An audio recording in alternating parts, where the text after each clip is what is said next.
오늘 복음은 예수님께서 대제자 요한이 체포된 사실을 아시고 예루살렘에서 멀리 떨어진 갈릴레아 지방으로 물러가신다는 이야기를 전하고 있습니다.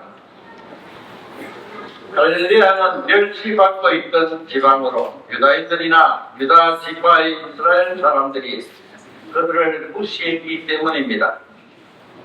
이 지역은 이방인들과 이교도들의 갈릴레아라고 불리며 여러 민족이 혼합되어 있는 지역이라 중요하게 취급되지 않았습니다. 예수님의 활동이 가장 보잘것없는 사람들, 비천한 사람들, 궁핍한 사람들을 향해 가신 사목입니다. 이 지방에 거주한 백성은 어둠 속을 걷고 있는 죽음의 그림자가 드리운 땅에 거주했다는 말입니다. 이사야는 암흑의 땅에 사는 이들에게 빛이 비친다면서 그 백성이 큰 빛을 보리라고 예언합니다. 이사야의 이 말씀에 이어 한나기의 탄생 이야기가 나옵니다. 큰 빛이 예수님 자신이기에 당신 스스로 나는 세상의 빛이라고 하시므로 그분이 설교를 시작하실 때 실제로 큰 빛이 드러납니다. 예수님께서는 회개하여라, 하늘나라가 가까이 온다는 이 번거는 기쁜 소식을 근거로 합니다. 이스라엘 사람들은 세상의 모습을 바꾸고 하느님 나라가 이 땅에 나타나기를 고대했습니다. 예수님께서 그 나라가 가까이 왔다고 하시니 그 나라에 들어가려면 회개하라고 말씀하십니다. 따라서 하늘나라는 회개를 통하여 사람들 마음 안에 설립되는 나라로 여기신다는 것을 드러내 보이십니다. 우리는 악을 멀리하고 사랑으로 하느님 뜻에 일치해야 합니다. 그렇지 않으면 하늘나라는 우리 각 사람에게 실현되지 않습니다. 우리가 회개를 통하여 그 나라를 우리 마음 안에 들어오도록 하지 않으면 그 나라가 주변에서 실현될지는 모르지만 우리 자신에게는 실현되지 않을 것입니다. 복음사가는 최초의 사도들인 시몬, 안드레아, 야고보, 요한을 부르시는 장면을 전해줍니다. 예수님께서는 사도들을 당신 구원 사업에 참여시키기 위해 그들을 부르십니다.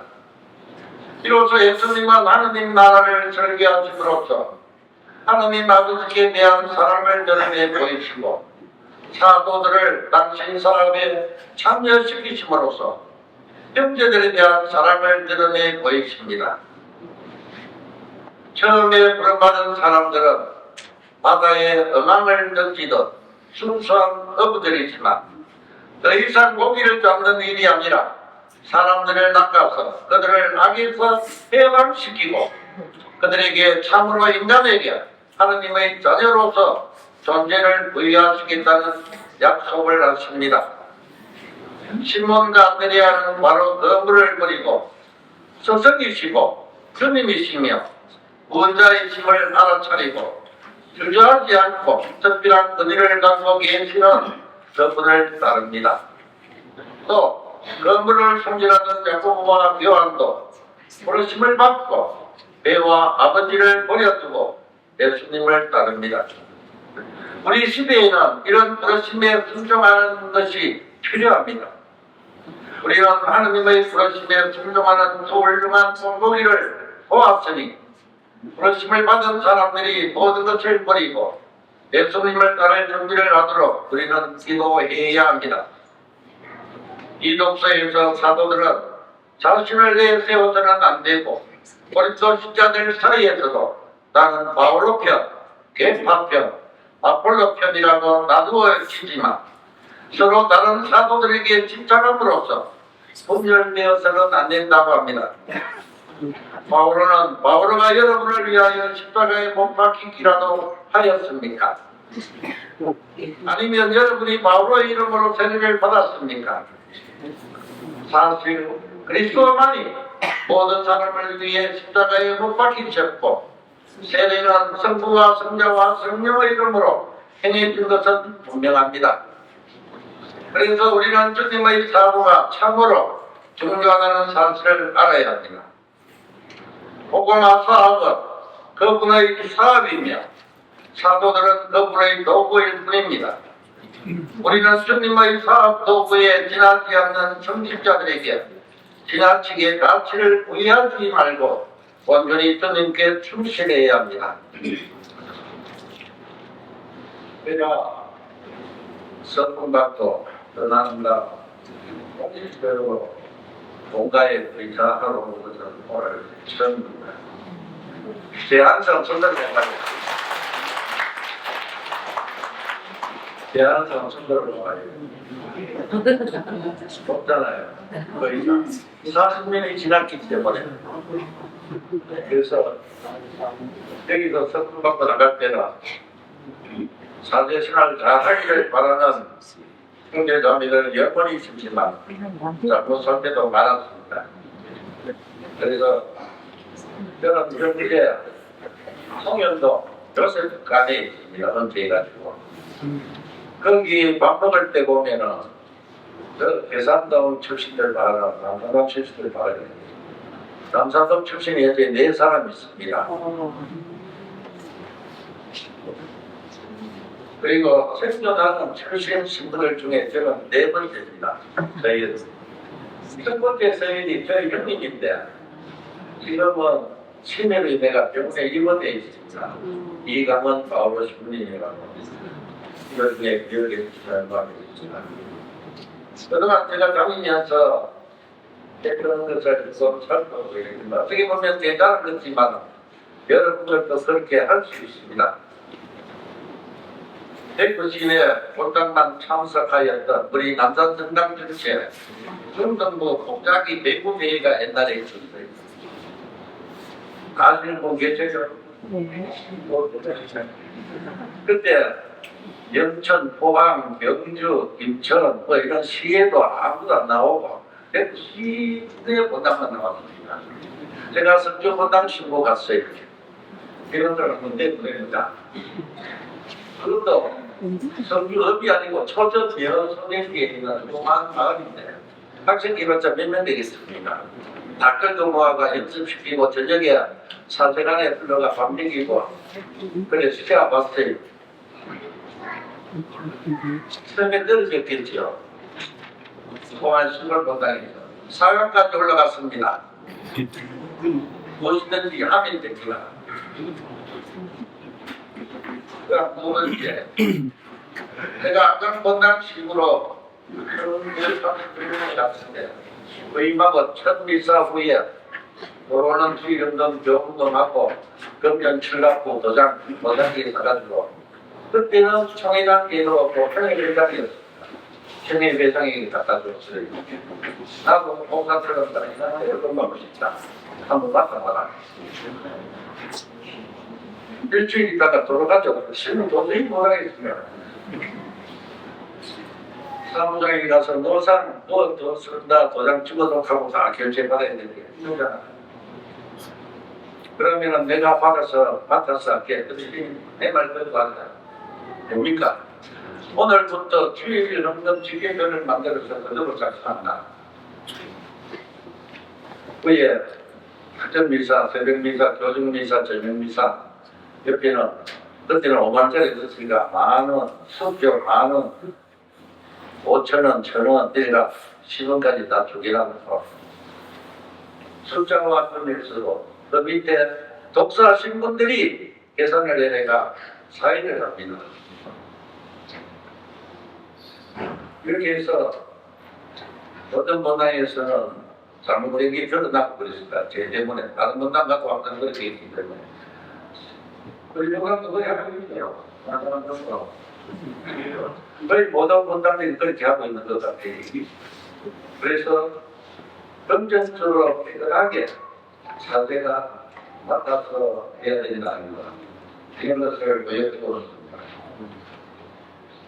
94년도에 교구에서 낙태 반대 서명 운동이 벌어졌습니다. 낙태 반대 서명 해보신 분 손들을 뽑아요. 그 당시 제가 공산공단에 있을 때인데 일주일날 300명 정도 미사 참석을 합니다. 300명만 받으면 제 역할을 다 했습니다. 그래서 여러분에게 단합된 모습을 보이고 또 낙태에 대해서 일반 시민들에게도 신경을 쓰도록 하기 위해서 먼저 자기 거주지 아파트 등등 거기서 서명받아라. 그리고 공단단을 도입 위해 유독 인구가 많은 곳에서 서명받아라. 그리고 해수욕단으로 보면서 대구역에 내리는 사람들, 또 대구백화점 볼일 보러 오는 사람들, 정리들 많이 다니잖아요. 300명이 아니라 마지막 서명받을 때에 3만 5천여 명 서명을 받았습니다. 그걸로 따르면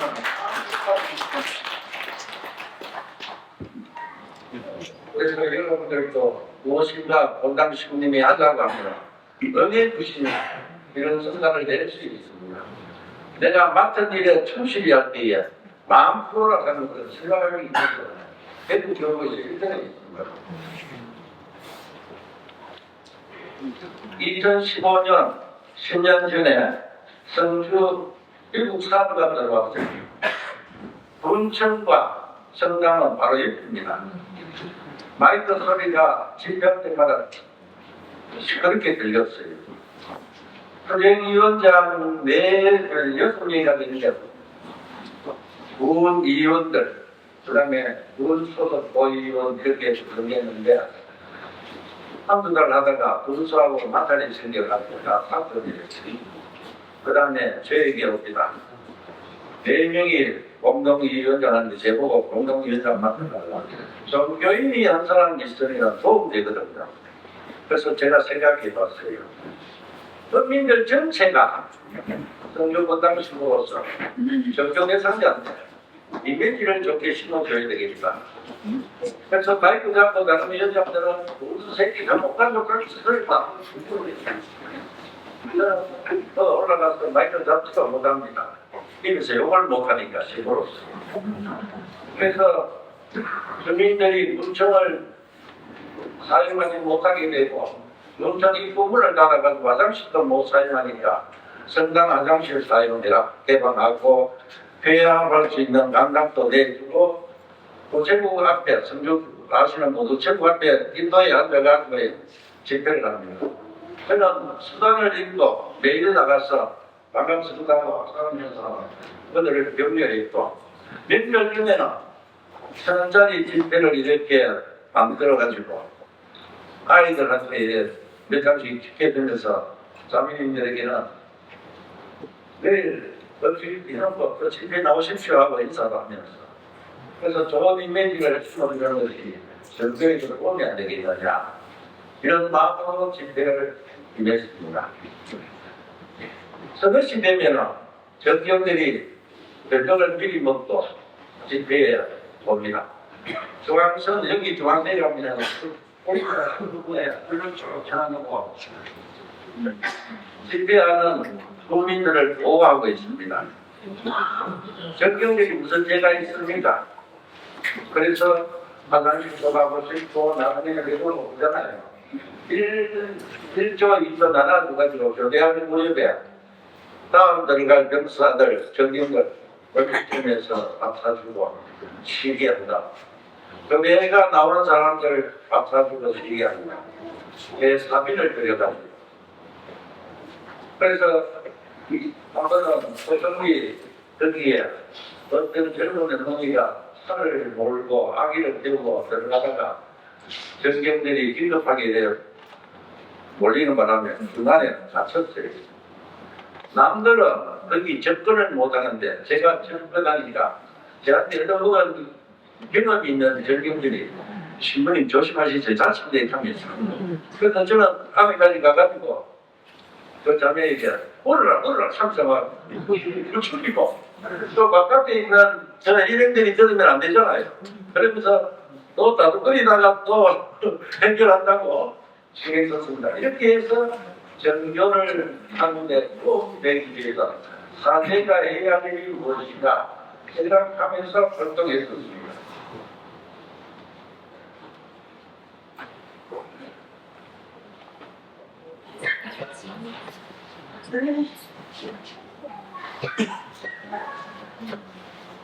여기 대교섭 연대돼 있는데 내가 대구교구 부정의원의 지도신문을 과제를 4개월 했습니다.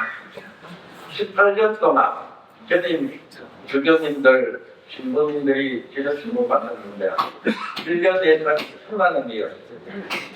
18년 동안 해마다. 그래서 제가 맡고 나서 하면 되는데 왜 안 했을까? 그래서 그절임이 있습니다. 처음에 1년은 대단히 떨어졌습니다. 그 당시 회장님 임기덕 박사님이신데 이렇게 모임시대까지 해봤습니다. 이렇게 모임시대까지 해봤다고 말아요. 그래서 항공선다 중에서 수능하는데 제 방에서 연대 별치고 오면은 주고 안 오면은 중간에서 그대로 벗어내다가 바위 물을 걸러요. 장난감 만화책 쓰고게 물면한테 먹기 이게 필요합니다. 그리고 내가 마트에서 박스 필요 사가가 챙겨 입는다고 힘들었습니다. 이렇게 하면서 좋은 일을 하다 보니까 서명 4개월 후에 34살이 2억이 넘었어요. 그걸 바탕으로 지금 군정원회가 이렇게 있는 겁니다. 하고자 하면 무슨 일이든지 할 수 있고 하지 않으면 정체되어 갑니다. 이 본당도 신부만 많이 나오면 됩니까? 여러분들도 거룩한 사람이 되어 열심히 살 때에 하느님이 기뻐하시고 공동체로 발전하지 않겠습니까? 그래서 직책이 무엇이든 간에 하느님의 부르심에 따라서 오늘 내 사도가 자기 할 일을 다했습니다. 제일 중요한 것 생계의 모험이 되는 내 덕을 그리고 나를 낳아주신 아버지까지 버리면서까지 삶을 사셨다는 겁니다. 제가 은퇴하고 나서 2017년에 은퇴하고 나서 할 일이 없어요. 제 방에서 문을 열면 옆에 연습청당 신자들이 무장하게 쭉 나갑니다. 형님 식사를 해서 가고 자기들끼리 일해서 오는 사람하고 본당신만 나도 거기 가서 그들과 이야기하고 즐겁게 인사하고 하던데 방에 갇혀 있었습니다. 할 일이 없어서.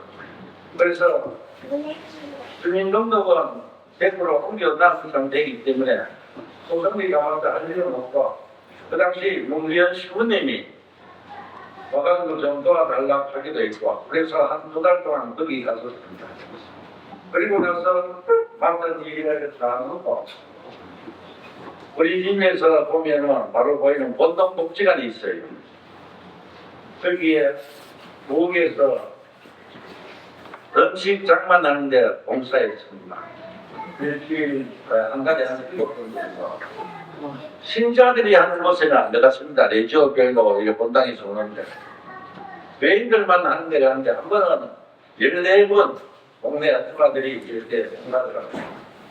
그래서 한 사람이 뒤에 서가 있다가 아저씨 좀 쉴 수 있어 제가 할게요 하면서 자리를 잡혔어요. 그 다음에 제가 잘하는 분들 제껴놓고 아줌마 제가 할게요 이렇게 할 수도 없고 이쪽 구석에서 그냥 쓰다 있던데 저쪽 구석에 있던 아줌마가 아저씨가 커피 한잔 해서 같이 그래서 정의표를 커피 주고 받았어요. 성우 안 볼 수 없잖아요. 성우 이게 그러니까 아니 선생님이니까 무슨 복지관 직원들이 내려면 심리 갈던데 그렇게 날 건데 그래서 마당에서 보면은 우리 집이 보이거든요. 바로 강 옆에 있어가지고 요 빨간 벽돌집에 사는 은퇴 신부입니다. 저 명장자인데요. 그래서 그걸 하다가 그 다음에 사업을 다 있어가지고 코로나 때문에 1년 동안 쉬다가 그 다음에 25시 빌라촌으로 그래 서구 정류장에서 아까 순환도로가 송역 월천 쪽으로 큰 넓은 지역에 소지간 모닝을 몰고 그 안에 도시락 싣고 다니면서 배달해 줬습니다. 겨울에 비가 오나 눈이 오나 더우나 추우나 비닐 옷을 입고 도시락제가 했습니다.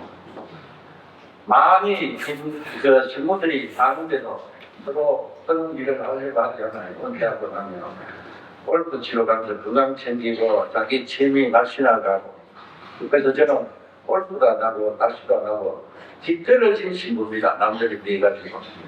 그러나 하느님이 보실 때에 내 성령이 하신 일이 아니겠는가. 어려운 사람들과 함께 하니까. 겨울 되면 지금 이 철에 많이 추운데 11월달, 12월, 1월, 2월달은 밥하고 반찬만 주지 국을 안 줘요.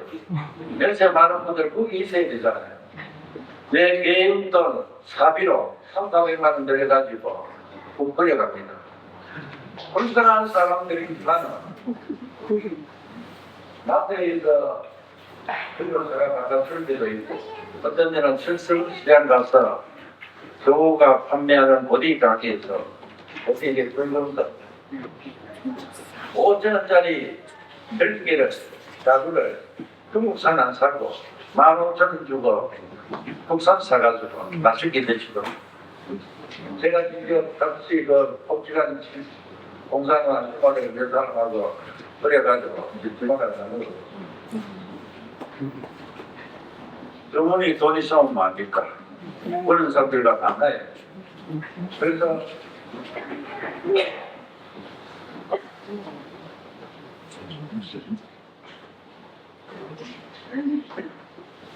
2024년도 6월부터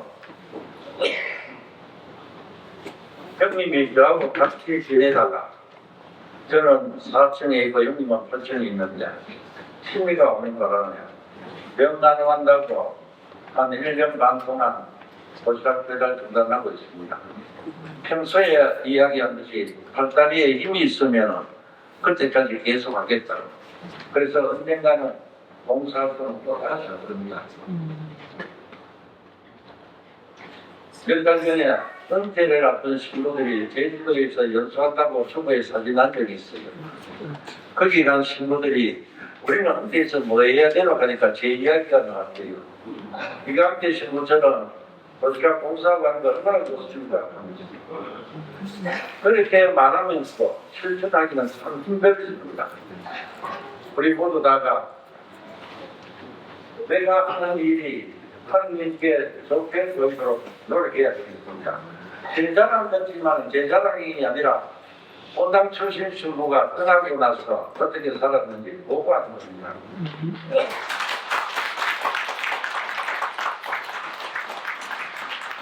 그리고들이 자기 경부에 있는 보고하는 것입니다. 그래서 우리 모두가 떠난 신부가 이렇게 다 살았구나. 우리도 다 살아야 돼.